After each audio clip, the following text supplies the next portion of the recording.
That land will be a dog park by Christmas, Mr. Jensen, whether you're living on it or buried under it. That was the moment the switch flipped. It wasn't the first threat, not by a long shot, but it was the one that crystallized everything. It was the point where my quiet grief and desire to be left alone curdled into something cold and hard. It was the moment I stopped being a victim and started being a planner.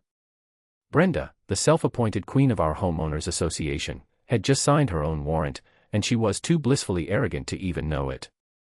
The story, like most neighborhood tragedies, started small. It began with a piece of paper, a crisp white envelope tucked under the windshield wiper of my truck. I had just gotten home from a long day on a survey site, my boots caked in mud and my mind still calculating grade percentages. All I wanted was a hot meal and the blessed silence of the empty house that had been my sanctuary for the past year. My wife, Clara, had passed away 14 months prior. We'd bought this house, and the 20 acres of woodland behind it, as our forever home. It was supposed to be our retirement project. We envisioned a small garden, walking trails we'd cut ourselves, and a life far from the noise of the city. Her illness had stolen that future, leaving me with just the echo of our plans and a vast, quiet piece of land that held her memory in every rustling leaf. I was a civil engineer, a man who dealt in concrete facts, straight lines, and the unyielding laws of physics. Grief was an amorphous, chaotic thing I was still learning how to navigate. The neighborhood, Whispering Pines, was one of those master-planned communities that looked idyllic on the brochure. Manicured lawns, identical mailboxes, and a set of bylaws thick enough to stop a bullet. I'd read them, of course. My profession demanded attention to detail. I followed the rules.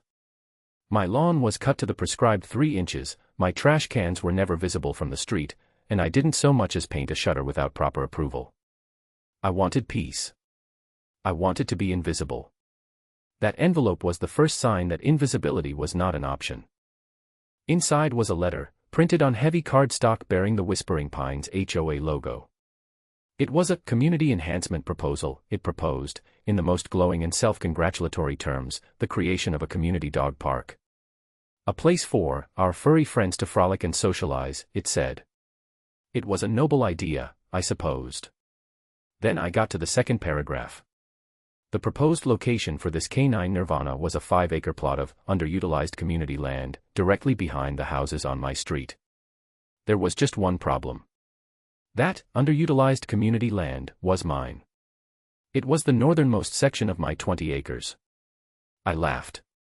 It was a dry, humorless sound in the quiet kitchen. It had to be a mistake. A typo.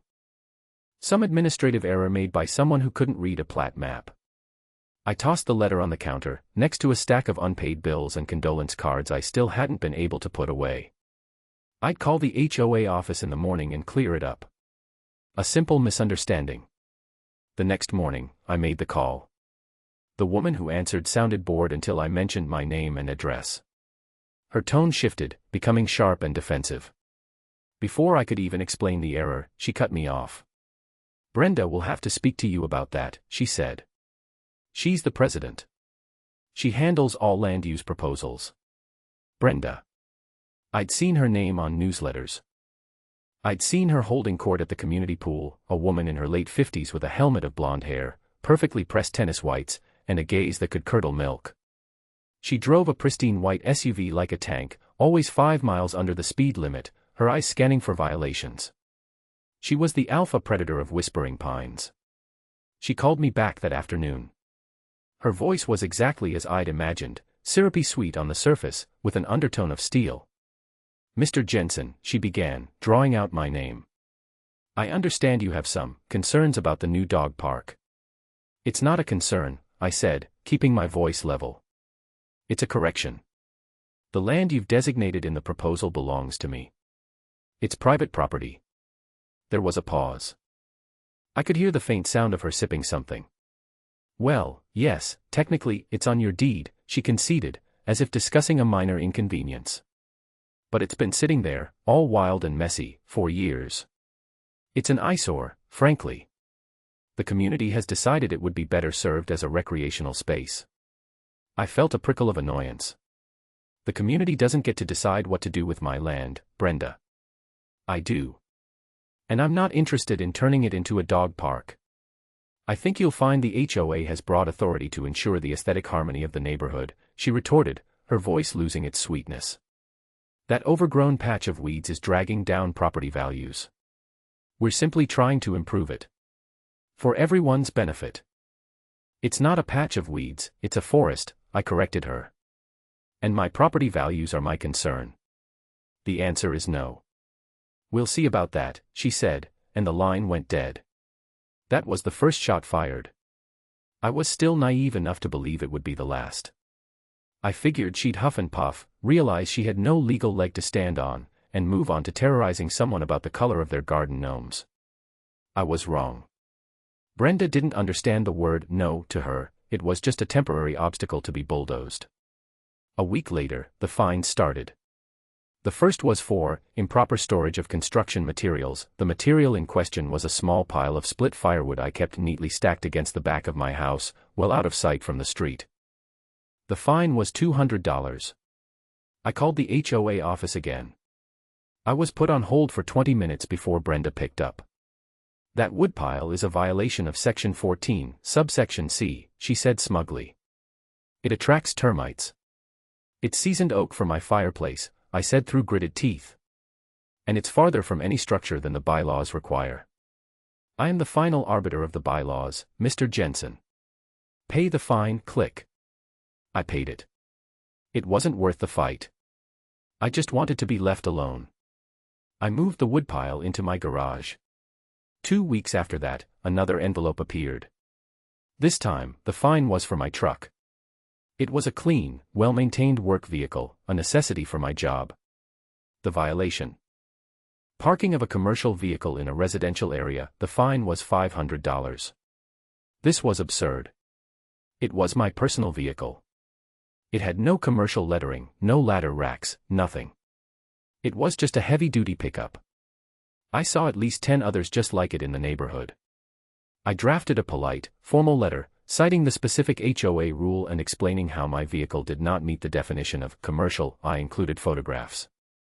I sent it via certified mail. The response was a second notice, with a late fee added. It was then I realized this wasn't about rules. This was a siege. Brenda was using the HOA bylaws as a cudgel to beat me into submission. She thought she could fine me and harass me until giving up my land seemed like the easier option.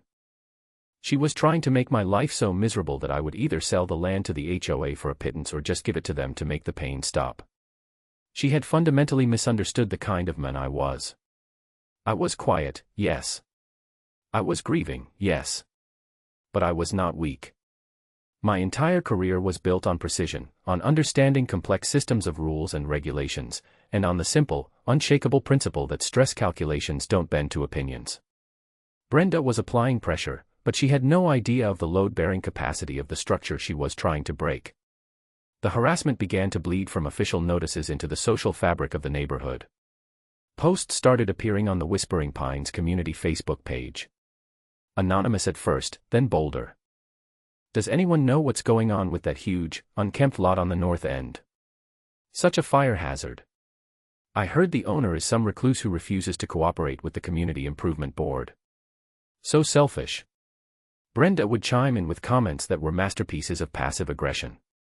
"We are doing our best to work with the landowner, but it's a very challenging situation. We ask for your patience as we pursue all available avenues to beautify our shared spaces." Shared spaces. My land. My private property.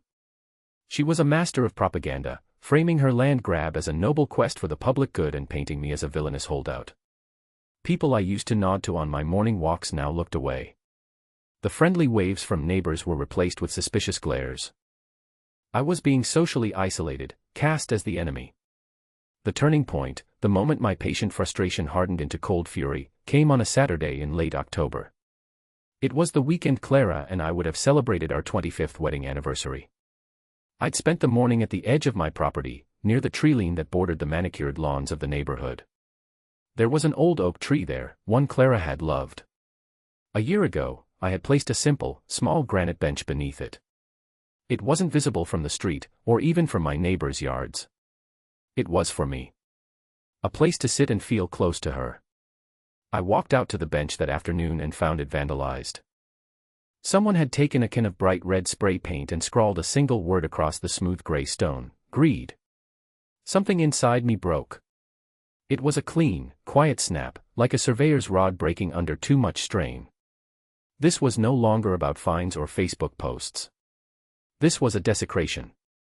Brenda, or one of her disciples, had trespassed onto my land and defiled a memorial to my dead wife. I stood there for a long time, the can of paint remover in my hand feeling impossibly heavy. The air was crisp and cool, filled with the scent of pine and decaying leaves. But all I could feel was a hot, righteous anger. She had crossed a line that could never be uncrossed. She had taken a personal war and made it sacred. That evening, I didn't sit in the dark and mourn. I went into my home office, a room that had been largely untouched since Clara's passing. I cleared my drafting table, pushing aside old blueprints and half-finished projects. I pulled out a fresh sheet of vellum, sharpened a pencil, and began to draw a new kind of plan. This wasn't going to be a project of steel and concrete. It was going to be a project of information, leverage, and the systematic dismantling of a petty tyrant. Brenda wanted a war over a piece of land. I was going to give her one, but it would be fought on my terms, with my weapons. And I was going to burn her kingdom to the ground. My first step was to stop reacting and start documenting. I was an engineer, I understood the importance of data. Emotion was a variable that compromised structural integrity. From that day forward, every interaction, every letter, every fine would be logged, scanned, and filed. I created a spreadsheet, a timeline of harassment. It was methodical, meticulous work, and it calmed the rage, focusing it into a sharp, productive point. I bought a set of high-end trail cameras, the kind hunters use. They were motion-activated, shot in high definition, and had infrared for night vision. I spent an entire Sunday morning placing them strategically throughout my 20 acres, focusing on the perimeter bordering the neighborhood. I camouflaged them perfectly. My woods now had eyes. Next, I delved into the paperwork. I drove to the county courthouse and pulled the master plan for Whispering Pines. I got copies of the original zoning approvals, the environmental impact statements, and the full, unredacted text of the HOA's founding charter. I spent nights under the glow of a desk lamp, cross-referencing clauses, highlighting inconsistencies, and immersing myself in the legal DNA of the community Brenda ruled. Most people see bylaws as a tedious list of rules. I saw them as a system, a machine. And every machine has tolerances, weak points, and design flaws. Brenda was using the machine as a weapon, but she only knew how to use the big, obvious levers. She didn't understand the intricate gearing underneath. My investigation yielded its first significant discovery a week later. In the original county development agreement from the 1990s, there was a covenant attached to the land my house was on, including the 20 acres behind it. The original developer, a company that had long since gone bankrupt, had worked with the state to set my specific parcel aside as a wildlife corridor and conservation buffer. The words practically glowed on the page. My land wasn't just private property. It was designated as a critical habitat to allow wildlife to move between two larger state parks. Development on it was severely restricted. Any proposed changes would require not just county approval, but a full review by the State Department of Environmental Protection. Building a dog park with fences, lights, and parking would be nearly impossible. It was a violation of the land's fundamental legal status. Brenda, in her arrogant crusade, had either never bothered to look this up or, more likely, assumed no one else ever would. She was operating on the assumption that might makes right. She had no idea that my land was protected by a power far greater than her little HOA board. This was my shield. A big one. But a shield wasn't enough. I wanted a sword. I wanted to understand her motivation. This dog park crusade felt personal, obsessive. It felt like more than just a power trip. There had to be an underlying reason. So I started digging into Brenda. Not just the HOA president, but Brenda the person. Public records are a beautiful thing. I looked up property records for her house. I looked at the HOA's publicly available tax filings. I started paying attention to the local business registries and council meeting minutes. It was like panning for gold. A lot of silt, but then, a tiny, gleaming flake. Brenda's husband, a man named Gary, was listed as a silent partner in a small local real estate firm. The firm, Pinnacle Properties, was surprisingly active. They had recently brokered the sale of a large tract of farmland on the other side of town to a major developer, a company called Titan Homes. That was interesting, but not yet incriminating. The connection I needed came from a chance conversation. I had hired a local kid to help me clear some brush on the far side of my property, a good distance from the neighborhood. His uncle, it turned out, was a retired county planning officer named Frank. After hearing a sanitized version of my troubles, the kid suggested I talk to him. I met Frank for coffee the following week. He was a gruff man in his late 60s with a healthy dose of cynicism for local politics. I laid out the situation, the harassment, the dog park proposal, the conservation status of my land. He listened patiently, stirring his coffee. When I finished, he grunted. "Brenda," he said, the name tasting like something foul. "Yeah, I remember her. Always at the planning meetings. Always complaining. Thinks she's the empress of that subdivision." I then mentioned Pinnacle Properties and Titan Homes. Frank stopped stirring. He put his spoon down and looked at me, his eyes sharp. "Titan Homes, you say? They're the ones who just got that big rezoning approval for a new 500-unit development east of town. The Oaks at Whispering Pines, they're calling it." A cold feeling washed over me. The Oaks. At Whispering Pines. They needed to secure a certain amount of dedicated green space to get the density they wanted, Frank explained. County regulations. For every so many houses, you need so many acres of parkland. They were just short. "Let me guess," I said, my voice low. "They needed about 5 more acres." Frank nodded slowly. "About that." They submitted a plan that included a future community park to meet the requirement. The location was marked as pending acquisition. If they can't acquire that land, they might have to reduce the number of units in their development. We're talking millions of dollars in lost profit. Suddenly, everything clicked into place. The pieces of the puzzle slammed together with the force of a tectonic shift. This was never about a dog park. The dog park was a lie. It was a cover story, a public-facing justification to seize my land. Brenda wasn't trying to build a place for poodles to play, she was trying to secure the final piece of a lucrative development deal for Titan Homes, a deal her husband's firm was likely getting a fat commission on. She was using the HOA's power and funds to harass me into giving up my land so her family could get rich. The sheer, breathtaking audacity of it left me speechless. The fines, the slander, the desecration of my wife's memorial, it was all in service of a cheap, grubby real estate scheme. I thanked Frank for his time. He just clapped me on the shoulder. "Son," he said, "don't let that woman walk all over you. People like that only understand one thing." He made a fist. I drove home in a state of icy calm. The anger I'd felt before was gone, replaced by something much colder and more dangerous, certainty. I now had her motive. I had the legal status of my land. I had the trail cameras watching her every move. The defensive phase of my operation was over. It was time to go on the attack. It was time to formulate the plan. My drafting table became my war room. I pinned up a plat map of the entire Whispering Pines area. I marked my land, Brenda's house, the proposed development site for Titan Homes. I started a new document on my computer, titling it Project Nightingale, a nod to the birds Clara had loved to watch in our woods. It was a multi-phase plan designed not just to stop Brenda, but to dismantle her. Poetic justice was the goal. Phase 1 was about baiting the trap. She was getting desperate. The pressure from Titan Homes must have been immense. I needed her to make a mistake, a big one, on camera. I started by creating a paper trail.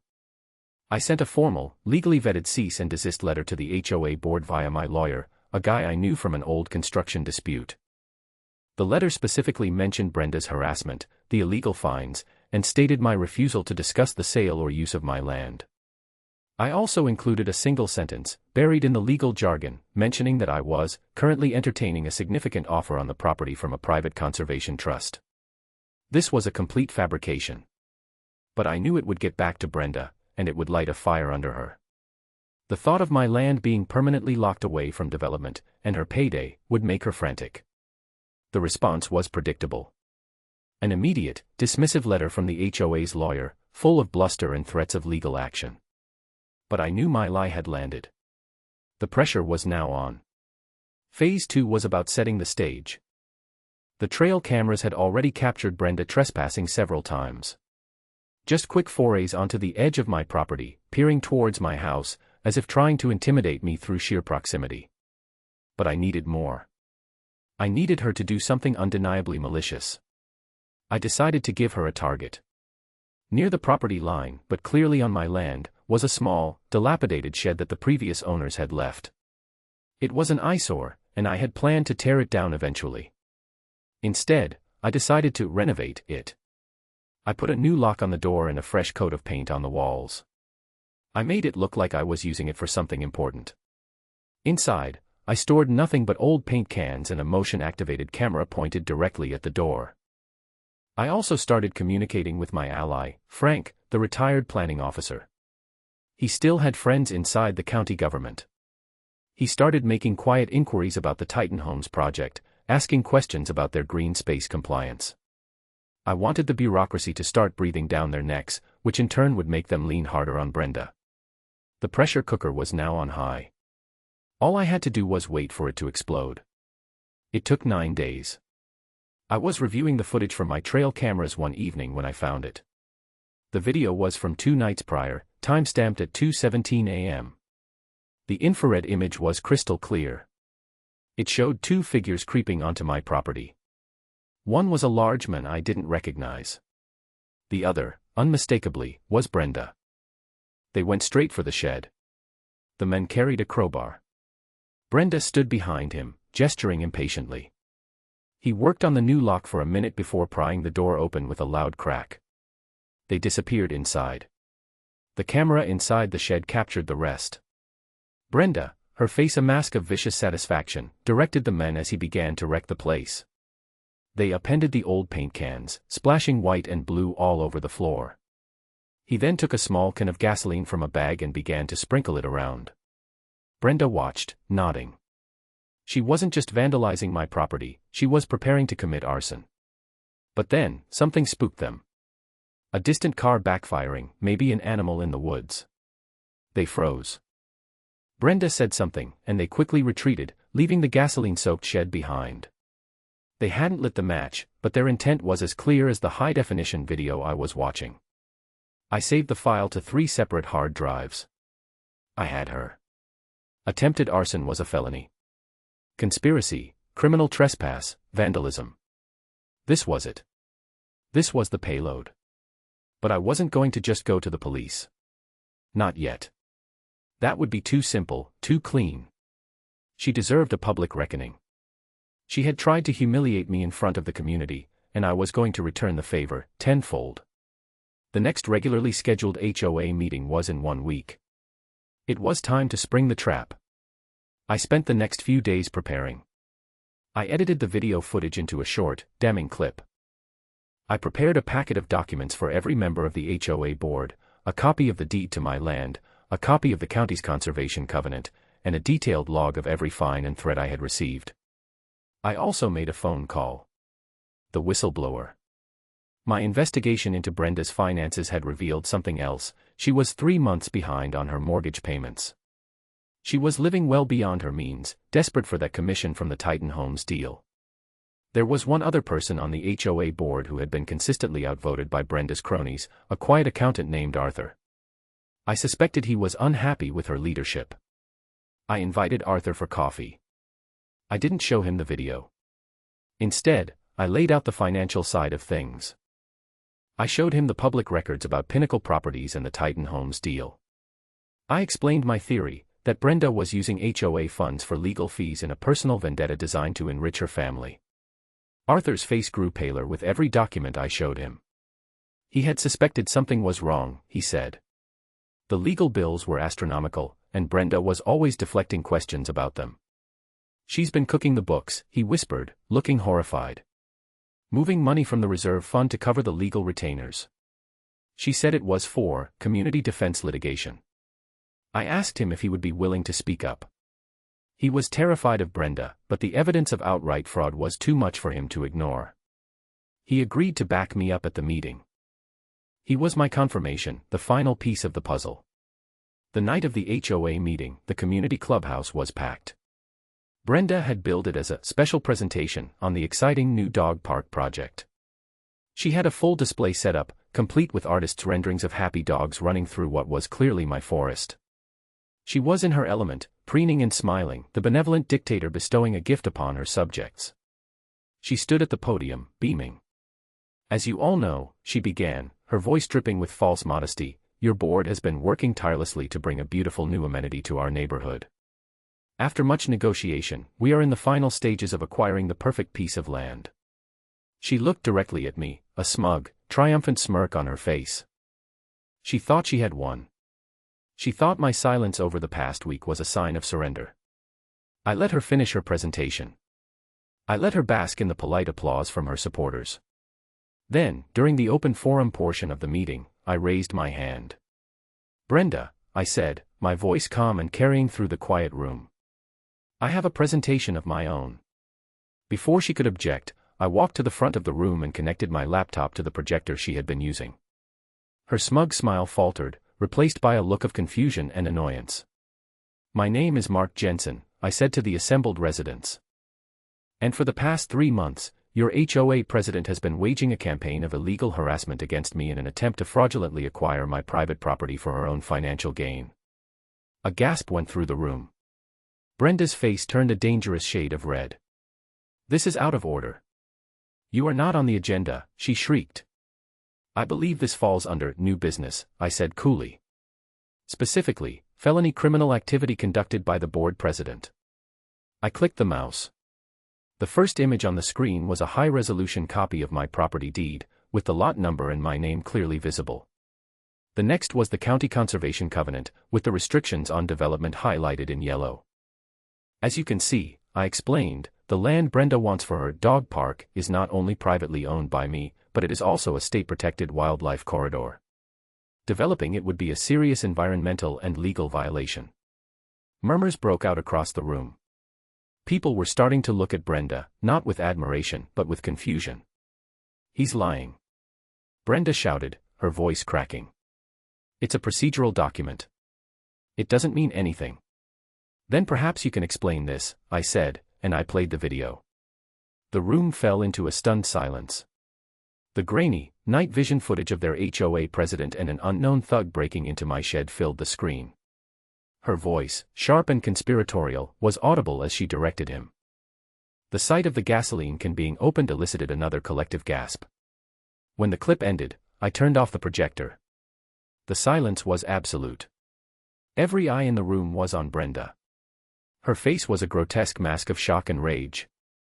The color had drained from it, leaving a pasty, white canvas for the fury that was building in her eyes. That's fake," she sputtered, her hands gripping the podium.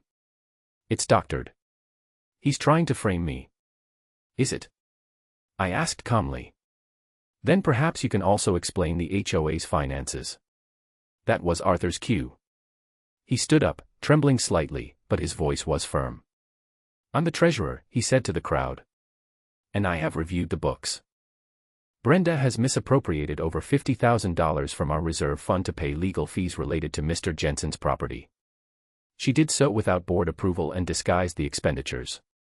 The dam broke." The room erupted in shouts and accusations.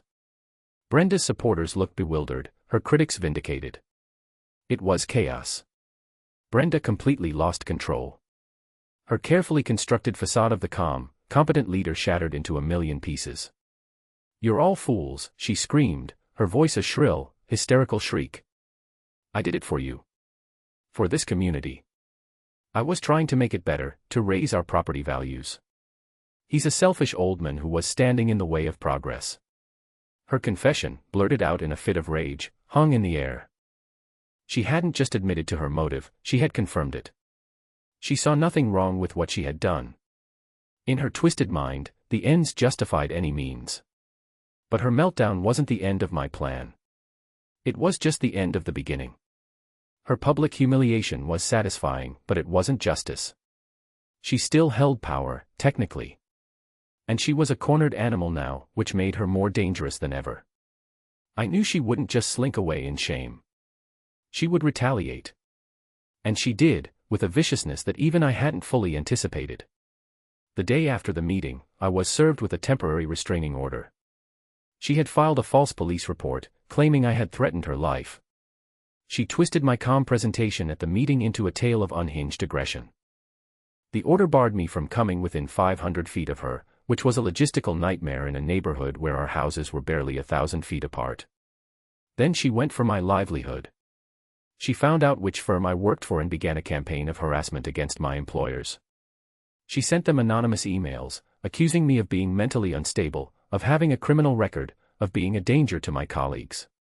She was trying to get me fired, to cut off my income and my ability to fight her. The final, ugliest escalation came in the form of flyers. They appeared overnight, tucked into mailboxes and taped to lamp posts all over Whispering Pines.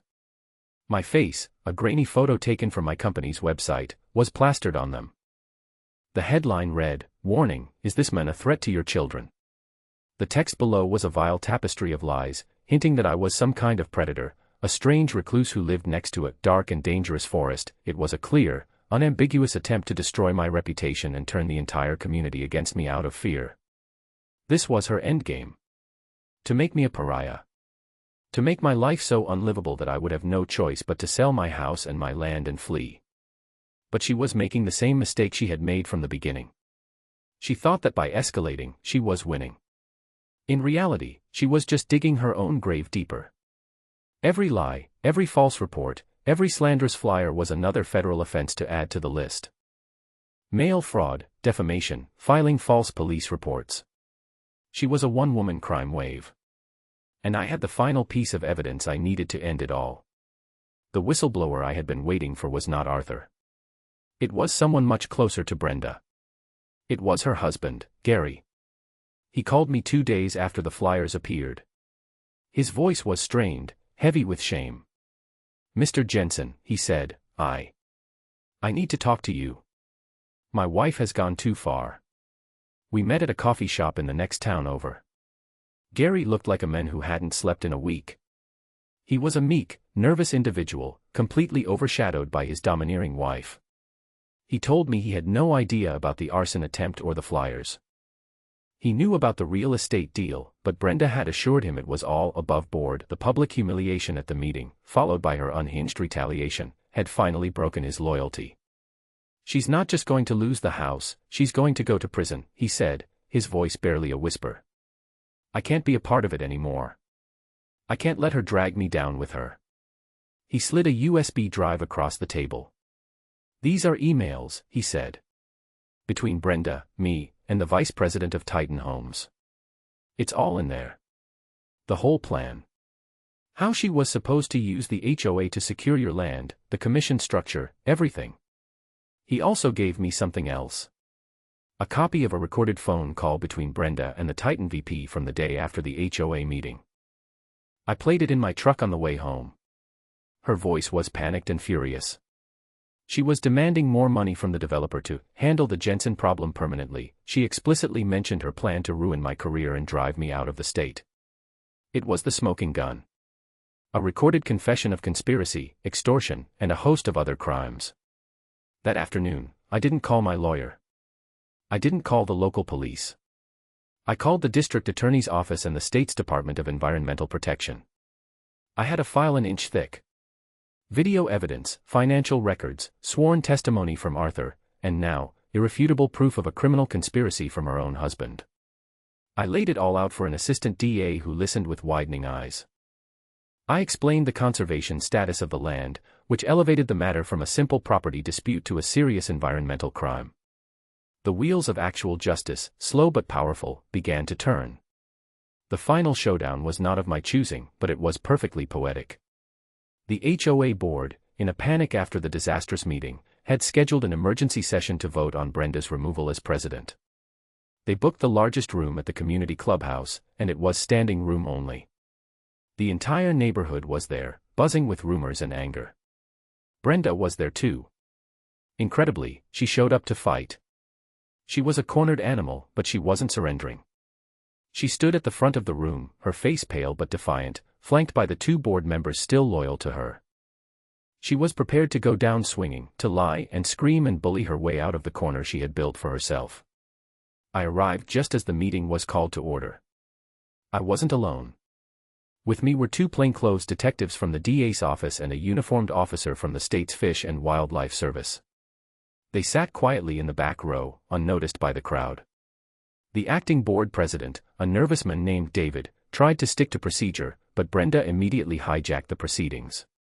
"Before we entertain this ridiculous and illegal motion," she announced, her voice ringing with false authority, "I want to present evidence of the real threat to this community." She held up one of the slanderous flyers she had created. "This man," she said, pointing a trembling finger at me, "is a danger. He has stalked me. He has threatened me. He is trying to destroy our community from within because he is a greedy, selfish individual." It was a masterful performance of victimhood. For a moment, I could see a sliver of doubt in the faces of some of the residents. She was a practiced manipulator. But I was done letting her control the narrative. I stood up. "Brenda," I said, my voice cutting through her tirade. "You mentioned greed. Let's talk about that." I walked to the front, and this time, no one stopped me. I had a new file on my laptop. I connected it to the projector. "You've all heard Brenda's story," I said to the crowd. "Now I'd like to show you the truth." On the screen, an email chain appeared. The subject line was, "Whispering Pines Acquisition." The participants were Brenda, her husband Gary, and a man named Ron Bishop, vice president of Titan Homes. I read the first email aloud. It was from Brenda to the developer. "The HOA is the perfect vehicle to pressure Jensen. We can fine him into bankruptcy if we have to. The dog park is a fantastic cover story, the residents will love it." A wave of shock rippled through the room. This was no longer my word against hers. This was her own writing, her own conspiracy, laid bare for all to see. I clicked to the next email. It detailed the commission structure. A $200,000 consulting fee to be paid to her husband's company upon the successful transfer of my land to Titan Homes. The murmurs grew into angry shouts. People were on their feet, yelling at the stage. Brenda's face had gone from defiant to terrified. She looked like a ghost. This is illegal," she stammered, looking at the board members for support. "My private communications." "It's called evidence, Brenda," I said. "Evidence of fraud, conspiracy, and embezzlement. But don't worry, I have more." I let the audio file play. The recorded phone call. The entire room listened in stunned silence as Brenda's panicked voice filled the air, demanding more money from the developer to handle the Jensen problem permanently, her own words, her own voice, admitting to a plan to ruin my life. When the recording ended, the silence was deafening. There was nothing left to say. Her lies had been stripped away, her schemes exposed. She stood there, under the harsh fluorescent lights, utterly and completely defeated. Then, the two detectives from the back of the room stood up and began walking down the center aisle. Brenda saw them coming. A primal fear entered her eyes. Her defiance finally crumbled, replaced by pure, animal panic. "No," she whispered. "No, you can't." The lead detective reached the stage. "Brenda Miller," he said, his voice calm and official. "You are under arrest for conspiracy to commit fraud, embezzlement, and attempted arson." The moment the handcuffs clicked shut on her wrists, she had a complete and total meltdown. It was not the calculated rage of before, but a raw, screeching breakdown. "You," she shrieked, her eyes locking on me. Her face was contorted, spittle flying from her lips. "You did this. You ruined me. I'll own you for this. I will sue you into the ground. You'll regret this for the rest of your miserable life." It was her last, impotent threat. A final, hollow echo of the power she thought she had. The officers led her, still screaming and struggling, out of the clubhouse. The crowd parted for them in a mixture of fear and awe. The vice president of Titan Homes, who Brenda had foolishly invited to the meeting to witness her triumph, was quietly arrested by another detective near the exit. His face was ashen. His company's multi-million-dollar project had just evaporated, replaced by a massive criminal investigation. In the aftermath, the community began to heal. The HOA was completely restructured. The remaining board members resigned in disgrace, and a new board, led by the accountant Arthur, was elected. They immediately voided all the fines against me and issued a formal, public apology. The stolen reserve funds were eventually recovered through the legal proceedings. The reign of terror was over. Brenda's downfall was swift and total. Faced with a mountain of undeniable evidence and testimony from her own husband, she took a plea deal. She was sentenced to 8 years in state prison. She lost her house to pay for the restitution to the HOA and her massive legal bills. Her name became a cautionary tale in Whispering Pines, a synonym for arrogance and corruption. Her husband divorced her and moved out of state. She lost everything. As for me, I found the peace I had been seeking from the beginning.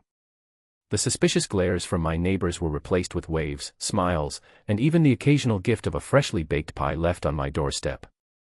I was no longer the strange recluse, but the quiet man who had stood up to the bully and won. They saw me as some kind of humble hero, though I never felt like one. I was just a man pushed too far, who used the tools he had to defend his home and his wife's memory. Sometimes, I still walk out to the old oak tree at the edge of my property. The granite bench is clean now, the hateful word long since scrubbed away. I sit there and look out at the 20 acres of forest, my forest, listening to the sound of the wind in the pines. It's a quiet, protected space, a buffer between my world and the one outside. I had never wanted a fight. I had just wanted to be left alone in my grief. But Brenda, in her greed and her hubris, had forced my hand. She had mistaken my quiet for weakness, my patience for surrender. She never understood that a man with nothing left to lose is the most dangerous opponent of all. She wanted my land for a dog park, a flimsy excuse to feed her own avarice. In the end, she didn't get the park, but she did get a small, fenced-in yard of her own. And she'll get to enjoy it, under constant supervision, for the next 8 years. Justice, I've learned, is a lot like civil engineering. If you apply enough steady, calculated pressure to the right weak points, even the most imposing structure will eventually collapse under the weight of its own corruption. And the result, when it finally comes, is deeply, profoundly satisfying. The land is quiet now, just as Clara and I had always dreamed it would be. Peace had been restored,